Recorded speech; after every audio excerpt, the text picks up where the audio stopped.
नमस्कार, खबर उत्तराखंड में आप सभी का स्वागत है। मैं हूं आपके साथ गरिमा वाजपेयी। खबरों में आगे बढ़ेंगे उससे पहले एक नजर आज की सुर्खियों पर डालते हैं। देहरादून पहुंचे भाजपा के राष्ट्रीय अध्यक्ष जेपी नड्डा। जौलीग्रांट एयरपोर्ट पर मुख्यमंत्री पुष्कर सिंह धामी ने किया स्वागत। पुष्पगुच्छ देकर सीएम ने जताई शुभकामनाएं। देहरादून में पंचायती राज एक्ट संशोधन अध्यादेश को मिली मंजूरी। अध्यादेश को राजभवन से मिली मंजूरी। सरकार ने जारी किया नोटिफिकेशन।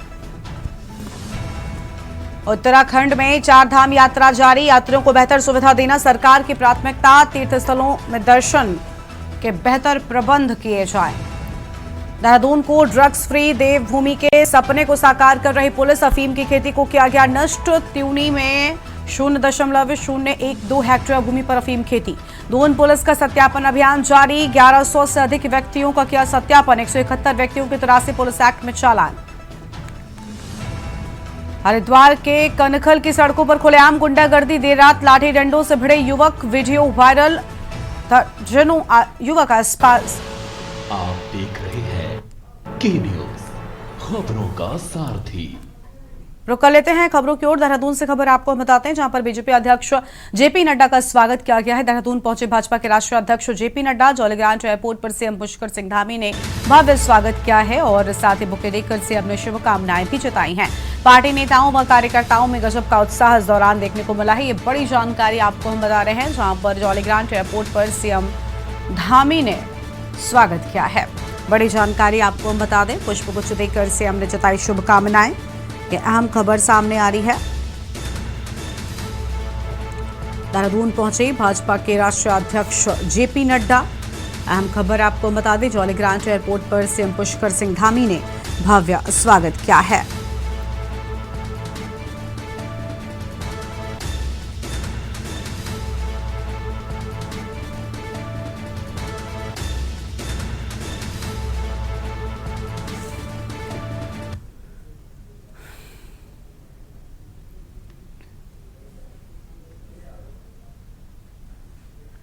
देहरादून से अगली खबर आपको बताते हैं, जहां पर पंचायती राज एक्ट संशोधन अध्यादेश को मंजूरी मिली है। अध्यादेश को राजभवन से मिली मंजूरी। सरकार ने जारी किया नोटिफिकेशन। त्रिस्तरीय पंचायत चुनाव का रास्ता साफ होने की बात सामने आई है। यह हम खबर आपको हम बता रहे हैं, जहां पर अध्यादेश को राजभवन से मिली मंजूरी। अध्यादेश को राजभवन से मंजूरी मिली। अहम खबर आपको हम बता दें, सरकार ने जारी किया नोटिफिकेशन। बड़ी जानकारी आपको हम बता रहे हैं।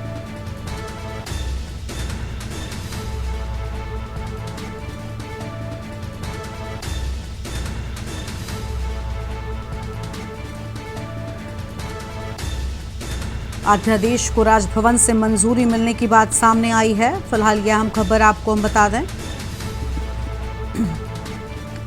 सरकार ने नोटिफिकेशन जारी किया है। और इसी खबर पर बातचीत के लिए हमारे साथ में हमारे संवाददाता शिवनारायण जुड़ चुके हैं। शिवनारायण, पंचायती राज एक्ट संशोधन अध्यादेश को मंजूरी मिलने की बात सामने आई है, पूरी जानकारी क्या है आपके पास में? हाँ देखिए, मैं बताना चाहूँगा, जिस तरीके से काफी दिनों से इसका इंतजार हो रहा था, उसको लेकर के ये संशोधन किया गया है। और कहीं एक उम्मीद जो उपस्थित में लगाई जा रही है कि भाई जो अब चुनाव हो सकते हैं, तो इसी को लेकर के यहाँ पे ये संशोधन किया। अभी जो मंत्रिमंडल की बैठक हुई थी, उसमें ये संशोधन पास हुआ है। उसमें एक बार चर्चा की गई थी, तो इसको मंजूरी मिल गई है। अब देखने वाली बात ये होगी कि कब तक ये चुनाव हो सकते हैं। जी बिल्कुल, इंतजार चुनाव का। शुक्रिया आपका हमारे साथ जुड़ने के लिए और अहम खबर के लिए। बड़ी खबर आपको बता रहे हैं, जहां सरकार की ओर से नोटिफिकेशन जारी किए जाने की बात सामने आई है। अगली खबर देहरादून से है, जहां पर आपदा से निपटने के लिए ट्रॉमा केयर प्रशिक्षण। 108 आपातकालीन सेवा के कर्मचारियों को प्रशिक्षण दिया। राष्ट्रीय स्वास्थ्य मिशन के तहत किया गया प्रशिक्षण। डॉक्टरों ने एम्बुलेंस कर्मचारियों को प्रशिक्षण दिया है। अहम खबर आपको बता दें, जनपदों के EMT ऑनलाइन जुड़े। ये अहम जानकारी आपको बता रहे हैं। 108 आपातकालीन सेवा के कर्मचारियों को प्रशिक्षण दिए जाने की बात सामने आई है। राष्ट्रीय स्वास्थ्य मिशन के तहत प्रशिक्षण की बात कही गई। ये बड़ी खबर आपको हम बता रहे हैं। शिवनारायण हमारे साथ में इस खबर पर भी लगातार बने हुए हैं। शिवनारायण, कर्मचारियों को प्रशिक्षण दिए जाने की बात सामने आ रही है और राष्ट्रीय स्वास्थ्य मिशन के तहत ये कार्यक्रम होना है, पूरी जानकारी क्या है आपके पास? जी, मैं बताना चाहूँगा, जिस तरीके से हर बार चारधाम यात्रा में आपदा को लेकर के कई घटनाएं होती हैं और उसमें बड़े बड़ी संख्या में क्षति होती है आपदा में, तो उसी को लेकर के पहले से ही तैयारी की गई है। और इस बार स्वास्थ्य मिशन के तहत आपके जो कर्मचारी उनको पहले से ही प्रशिक्षण दिया जा रहा है, क्योंकि जिस तरीके से अभी 30 अप्रैल से जो ये यात्रा शुरू हुई है, तो उसी को लेते हुए जैसे कि अभी मार्च अप्रैल मई जून में जाकर के जैसे ही मौसम मानसून का मौसम जोश पकड़ेगा तो आपदाएं भी काफी देखने को मिलेंगी। तो इसी को लेकर के ये सारी तैयारियां की जा रही है। जी शुक्रिया शिवनारायण आपको हमारे साथ जुड़ने के लिए और अहम खबर के लिए। तो बड़ी जानकारी आपको हम बता दें, जहां पर राष्ट्रीय स्वास्थ्य मिशन के तहत दिया जाना है प्रशिक्षण। आगे बढ़ते हैं खबरों की ओर। अगली बड़ी खबर आपको हम देहरादून से बताते हैं, जहां पर मानसून को मौसम विज्ञान का अलर्ट जारी। मानसून को लेकर अलर्ट जारी किए जाने की बात सामने आई है। मौसम विज्ञान केंद्र के निदेशक ने इस बात की जानकारी दी है। 17 मई तक केरल में पहुंचेगा मानसून। उत्तराखंड में 25 जून तक मानसून पहुंचेगा। इस बार मानसून सामान्य रहने की उम्मीद जताई गई है। अहम खबर आपको हम बता रहे हैं, मौसम विज्ञान केंद्र की ओर से अहम बातें सामने आई हैं। शिवनारायण हमारे साथ में लगातार हैं। शिवनारायण, 27 मई तक केरल में पहुंचेगा मानसून और उसके बाद उत्तराखंड में 25 जून तक मानसून पहुंचेगा। पूरी जानकारी क्या है, क्या अपडेट मौसम विभाग की ओर से सामने आया? जी, मैं बताना चाहूंगा, जिस तरीके से अभी ये अचानक से गर्मियों यहाँ पे गर्मी मौसम ने एक पलटी मारी थी और मौसम भी अचानक गर्मी भी तेज हो गई थी, पारा काफी चढ़ गया था। लेकिन जिस तरीके से बीच में कई जिलों में हल्की बारिश और हवाओं के साथ कहीं कहीं बूंदेबांदी देखी गई थी, उसी को लेकर के अब मौसम विभाग ने भी ये जारी कर दिया है कि 22 मई तक केरला में पहुंच जाएगा मानसून। और वहीं उत्तराखंड की बात करें तो यहाँ पर 25 मई तक मानसून पहुंच जाएगा। जी शुक्रिया शिवनारायण आपका हमारे साथ जुड़ने के लिए। अहम खबर के लिए बड़ी जानकारी आपको हम बता रहे हैं।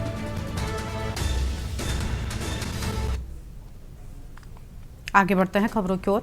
आंगनबाड़ी सहायिकाओं की नियुक्ति में नया विवाद सामने आया है। राजस्व गांव के निवासी होने की शर्त पर विवाद।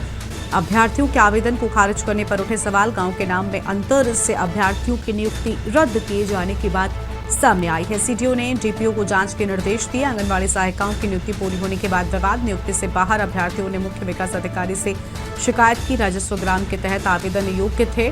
अभ्यर्थियों की ओर से अहम बातें और विवाद के समाधान के लिए जांच शुरू। मुख्य विकास अधिकारी ने रिपोर्ट प्रस्तुत करने को दिए निर्देश। अहम जानकारी आपको हम बता रहे हैं।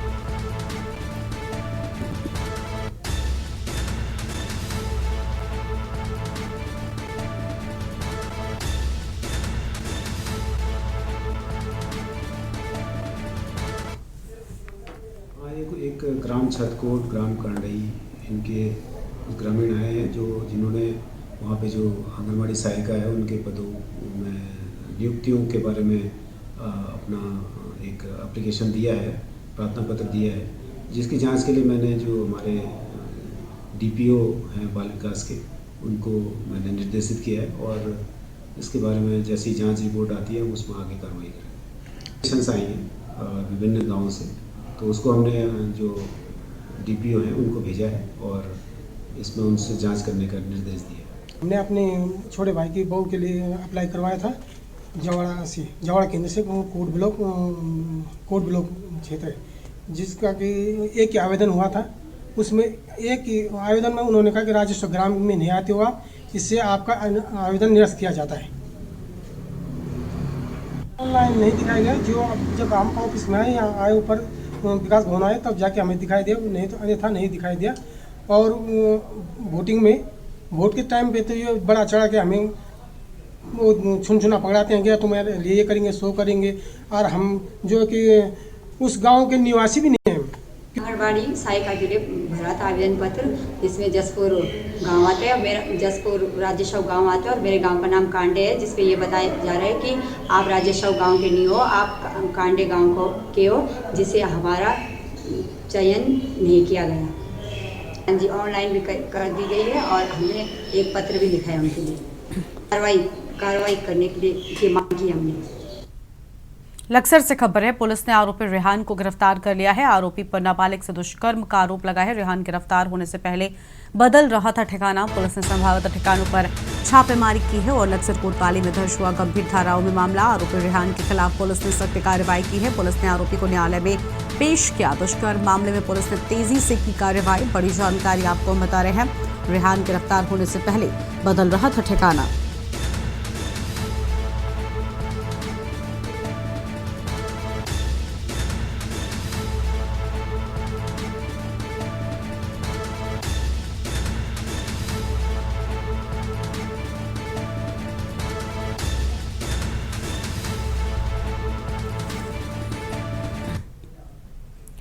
उत्तराखंड में त्रिस्तरीय पंचायत चुनाव कराए जाने को लेकर फिर एक बार चर्चाओं ने जोर पकड़ लिया है। उत्तराखंड हाईकोर्ट ने याचिकाओं की शिकायतों का संज्ञान लेते हुए प्रदेश में त्रिस्तरीय पंचायत चुनाव घोषित न कराने को लेकर कल हुई सुनवाई के दौरान चुनाव आयोग की तरफ से कोर्ट को अवगत कराया गया कि मतदाता सूची पूरी तरह से तैयार कर ली गई है, लेकिन पंचायतों में आरक्षण और निर्णय राज्य सरकार को लेना है, जिस पर कोर्ट ने चुनाव आयोग को 19 मई तक अपना मत पेश कर यह स्पष्ट करने को कहा है कि वो प्रदेश में त्रिस्तरीय पंचायत चुनाव कब तक कराए जाएंगे। मामले की सुनवाई के लिए कोर्ट ने 19 मई की तिथि नियत की है। तो वहीं त्रिस्तरीय पंचायत चुनावों की सुगबुगाहट के बीच सरकार ने 3 बच्चों वाले नियम में लोगों को राहत दे दी है। अब 3 बच्चों वाले लोग भी पंचायत चुनाव लड़ सकेंगे, लेकिन ये नियम 25 जुलाई 2019 या उसके बाद पैदा हुए तीसरे बच्चे वाले माता पिता पर लागू नहीं होगा। ये लोग पंचायत चुनावों में उम्मीदवार बनने के हकदार नहीं होंगे। साथ ही लंबे समय से चुनावों की तैयारी कर रहे लोगों की उम्मीदों पर भी पानी फिर गया है। नतीजा ये हुआ कि इन लोगों ने बाहर से ही अपने उम्मीदवारों को समर्थन देकर चुनाव लड़वाए हैं।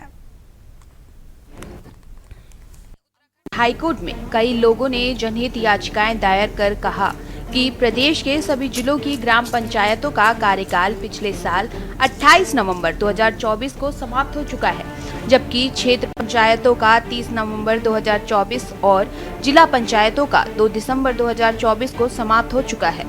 नियम अनुसार इन सभी सीटों पर इससे पहले चुनाव हो जाने थे, लेकिन त्रिस्तरीय पंचायतों का कार्यकाल समाप्त होने से पहले कई परिस्थितियों के कारण चुनाव नहीं कराए जा सके, जिसके बाद शासन ने पहले सहायक विकास अधिकारी पंचायत को और फिर निवर्तमान ग्राम प्रधानों को प्रशासक नियुक्त करने का आदेश जारी किया था। विभागीय अधिकारियों के मुताबिक ग्राम और क्षेत्र पंचायतों में 6 महीने के लिए नियुक्त प्रशासकों का कार्यकाल इसी महीने खत्म हो रहा है। आपको बता दें, हरिद्वार जिले को छोड़कर प्रदेश में चुनाव न हो पाने के चलते पंचायतों को प्रशासकों के हवाले कर दिया गया था। ऐसे में अब त्रिस्तरीय पंचायतों में नियुक्त प्रशासकों का कार्यकाल इसी मई महीने में ही समाप्त हो रहा है। ऐसे में अब राज्य सरकार पंचायत में तैनात प्रशासकों का कार्यकाल बढ़ाने के मूड में नजर आ रही है। राज्य सरकार ने त्रिस्तरीय पंचायत चुनाव कराए जाने की दिशा में कदम आगे बढ़ाने की रणनीति तैयार कर ली है। त्रिस्तरीय पंचायत का कार्यकाल समाप्त होने के बाद अभी तक चुनाव न हो पाने की मुख्य वजह यही है कि पंचायती राज एक्ट का संशोधन और ओबीसी आरक्षण का निर्धारण नहीं हो पाया है। सरकार को उम्मीद है कि अगले कुछ दिनों में ही राजभवन से ओबीसी आरक्षण की मंजूरी मिल जाएगी। राजभवन से ओबीसी आरक्षण को मंजूरी मिलने के बाद आरक्षण की सूची तैयार करते हुए जिला अधिकारी की ओर से पंचायत के आरक्षण की सूची जारी कर दी जाएगी। साथ ही जिला अधिकारी की ओर से आरक्षण सूची से संबंधित आपत्ति मांगते हुए उसका निस्तारण किया जाएगा। इसके बाद चुनाव की अधिसूचना जारी कर दी जाएगी। इसमें कई याचिकाएं लगी हैं, जिसमें एक याचिकाकर्ता जो है नितिन बिरानिया, वह अन्य कई याचिका इस आशय की लगी कि एक अंडरटेकिंग देने के बावजूद भी, टाइम फ्रेम देने के बावजूद भी चुनाव की घोषणा नहीं हुई है। और उसी बीच में सरकार जो है, जो निवर्तमान प्रशासक हैं, निवर्तमान प्रधान या जो भी हैं, उन लोगों को प्रशासक बनाई जा रही है। तो आज हमने न्यायालय के संज्ञान में लाया कि इवन जो है, कल एक अखबार में खबर छपी थी कि अध्यादेश लाने की कोशिश की जा रही है उनका कार्यकाल बढ़ाने के लिए। तो हमने कहा ये परमिसेबल नहीं है। 2011 में चीफ सेक्रेटरी महोदय ने इसी कोर्ट के सामने एक अंडरटेकिंग दी थी कि हम भविष्य में भी जो है टाइमली चुनाव कराएंगे, जो संविधान की अनुच्छेद 243 के हिसाब से होना चाहिए। आज जो है माननीय न्यायालय द्वारा पूछा गया इलेक्शन कमिश्नर से कि आपके इलेक्टोरल मतदाता सूचियाँ तैयार है। उन्होंने कहा तैयार है, परंतु जो रिजर्वेशन का जो मैटर है वो राज्य सरकार द्वारा उस पर निर्णय लिया जाना है। तो न्यायालय द्वारा उनको सोमवार से तक का समय दिया गया है कि आप सोमवार तक बताएं। पूरी तरह से तैयार है यथाशीघ्र चुनाव कराने के लिए। और मैं सोचता हूँ जिस प्रकार से भारतीय जनता पार्टी के पक्ष में आप चाहे लोकसभा की बात करें, विधानसभा की बात करें, और अभी जो विगत में नगर निगम नगर निकाय के चुनाव हुए, जिस प्रकार से जनता ने भारतीय जनता पार्टी के पक्ष में दिल खोलकर मतदान किया, और नगर निगम में तो यही स्थिति रही कि 11 में से 10 सीटें भारतीय जनता पार्टी के पक्ष में सीधे सीधे आई हैं और एक सीट केवल निर्दलीय के खाते में पहुंची है। और कांग्रेस को जिस तरह से सिफर से लगातार काम चलाना पड़ रहा है, मैं सोचता हूँ आगे जो अभी हमारा पंचायत चुनाव होने जा रहे हैं उसमें भी कमोबेश यही स्थिति होने वाली है। आपको बता दें, पंचायती राज अधिनियम में प्रावधान किया गया था कि 27 सितंबर 2019 के बाद जिसकी 2 से अधिक संतान होंगी वो पंचायत चुनाव नहीं लड़ सकेगा। इस प्रावधान के बाद मामला न्यायालय में चला गया। इसके बाद न्यायालय ने जुड़वा संतान को इकाई संतान मानने संबंधित आदेश दिए थे। इसके बाद शासन ने भी आदेश जारी कर दिए, लेकिन इसमें कट ऑफ डेट 25 जुलाई 2019 अंकित था, जिसके चलते एक विरोधाभास की स्थिति उत्पन्न हो गई, जिसमें संशोधन किए जाने को लेकर सरकार द्वारा निर्णय लिया गया। ऐसे में पंचायती राज विभाग ने अधिनियम में संशोधन कर प्रस्ताव शासन को भेज दिया। इसके बाद इस अध्यादेश को राजभवन भेजा गया, जिस पर मंजूरी मिल गई है।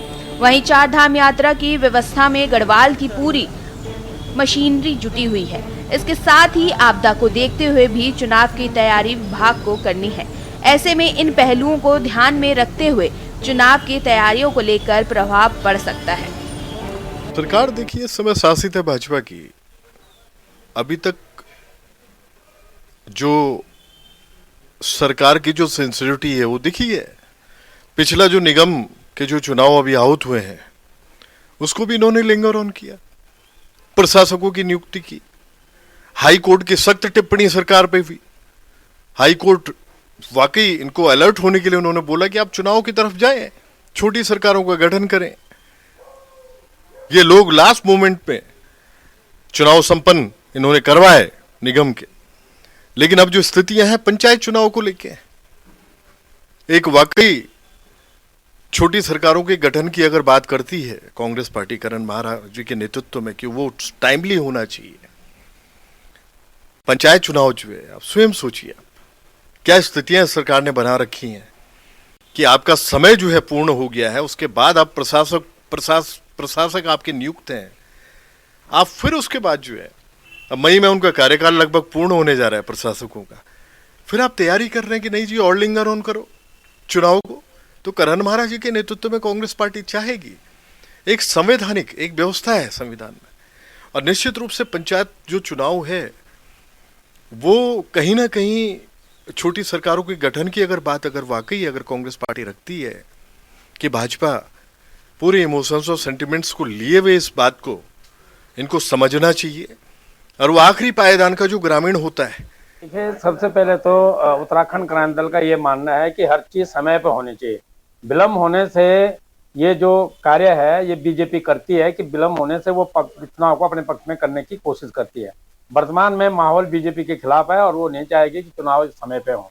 लेकिन उत्तराखंड क्रांति दल ने पहले भी मांग करी, हर उसमें अपनी बात उठाते रही कि चुनाव को समय पे कराया जाए, लेकिन चुनाव का देर से होना बड़ा दुर्भाग्यपूर्ण है। उत्तराखंड की जनता को तंग करने का मामला है, और हम फिर भी उत्तराखंड सरकार से और चुनाव आयोग से निवेदन करेंगे कि चुनाव को समय पे किया जाए। देर तो हो ही गई है, लेकिन अभी भी समय है कि इसको तुरंत प्रभाव से किया जाए।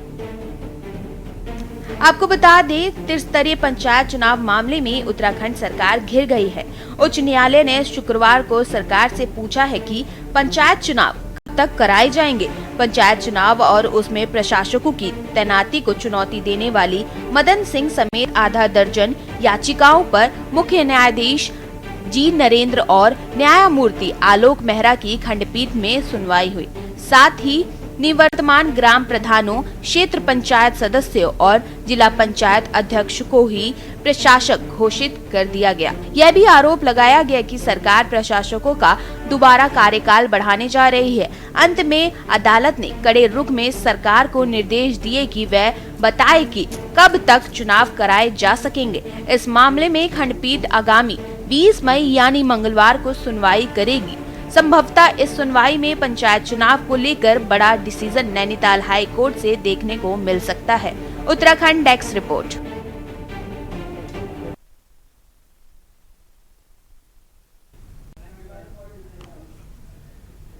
नैनीताल में आज तिब्बती समुदाय के लोगों ने चीन द्वारा 11वें पंचेम लामा की जबरन बंदी बनाए जाने को लेकर अपने प्रतिष्ठान बंद कर तिब्बती मार्केट में चीन के खिलाफ प्रदर्शन किया है। तिब्बती समुदाय के लोगों ने दलाई लामा की रिहाई व कुशलता की प्रार्थना करते हुए भारत सरकार सहित विश्व समुदाय से दलाई लामा व तिब्बत को चीन के चंगुल से मुक्त कराने की मांग की है। तिब्बती युवा संगठन के अध्यक्ष टेंजिम जिग्मे का कहना है कि पंचेम लामा को 30 साल पहले जब वो 6 वर्ष के थे तब उन्हें चीनी सरकार द्वारा जबरन अपहरण कर बंदी बना लिया गया था।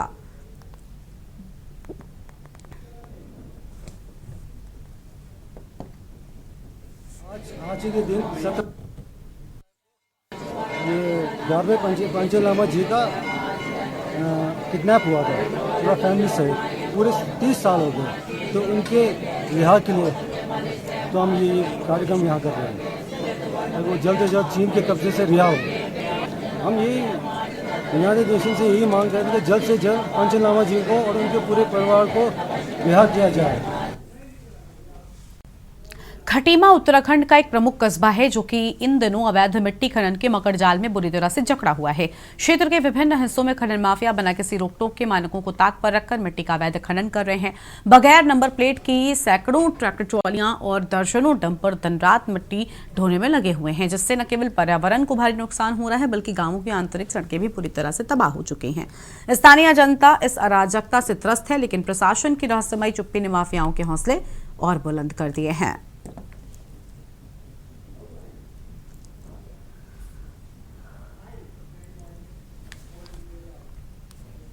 ईस्टर्न रेलवे में ग्रुप सी की नौकरी लगने के नाम पर धोखाधड़ी करके फर्जी नियुक्ति पत्र और ईस्टर्न रेलवे का आई कार्ड देकर ठगी करने वाले अंतर्राज्यीय गैंग के 5वें सदस्य को पुलिस ने पश्चिम बंगाल से धर दबोचा है। इससे पहले गैंग लीडर व मास्टरमाइंड सहित 4 सदस्यों को पौड़ी पुलिस द्वारा गिरफ्तार कर पहले ही जेल भेजा जा चुका है।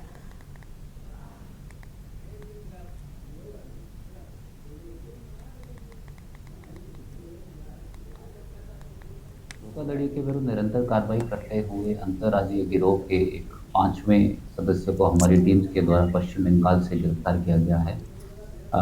ये गिरोह भिन्न भिन्न राज्यों में लोगों से नौकरी लगाने के नाम पर धोखाधड़ी करती थी। कोटद्वार के एक निवासी के साथ उक्त गिरोह के द्वारा कुल 30,70,000 की धोखाधड़ी की गई थी। इस गिरोह के 4 अन्य अभियुक्तों को हमारी टीम्स के द्वारा पूर्व में झारखंड व पश्चिम बंगाल से गिरफ्तार किया गया था। ये 5वां अभियुक्त काफ़ी समय से फरार चल रहा था, जिसके विरुद्ध हमारे द्वारा कुल 10,000 का इनाम भी घोषित किया गया था। इस अभियुक्त की गिरफ्तारी हमारी टीम्स के द्वारा पश्चिम बंगाल से की गई है और गिरफ्तारी करने के उपरांत इसको आज पौड़ी न्यायालय में पेश किया जाएगा। इस बुलेटिन में इतना ही। तमाम बड़ी खबरों के लिए आप देखते रहिए न्यूज़ इंडिया। नमस्कार। आप देख रहे हैं के न्यूज़, खबरों का सारथी।